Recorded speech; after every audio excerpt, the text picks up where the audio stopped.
نحمد و نصلی علی رسولہ الکریم اما بعد فاعوذ باللہ من الشیطان الرجیم بسم اللہ الرحمن الرحیم الا ان اولیاء اللہ لا خوف علیہم ولا هم یحزنون۔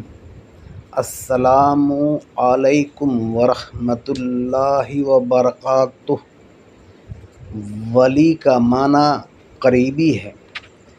اللہ تبارک تعالیٰ ہر شخص کے قریب ہے، تو کیا ہر شخص ولی ہے؟ تو اس کا جواب ہے نہیں۔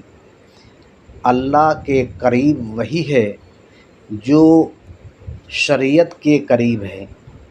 شریعت کے قریب ہونے کے لیے شریعت کا عالم ہونا شرط ہے، لہٰذا ہر وہ شخص ولی ہے جو عالم ہے اور اس کی زندگی شریعت کے مطابق گزر رہی ہے۔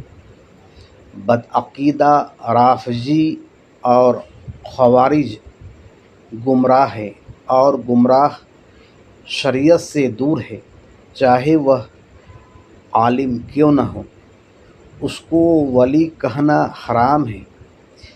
طریقت اور معرفت وغیرہ شریعت کے مطابق زندگی گزارنے کی تربیت ہے جو خانقاہوں سے ملتی ہے۔ تربیت کرنے والے کو مرشد کہتے ہیں۔ دیوبندی مہاجر مکی رضی اللہ عنہ کو مرشد مانتا ہے مگر ان کو عالم تسلیم نہیں کرتا ہے، یہ اس کی جہالت ہے۔ غیر عالم مرشد نہیں ہو سکتا ہے۔ مرشد ہونے کے لیے عالم ہونا شرط ہے۔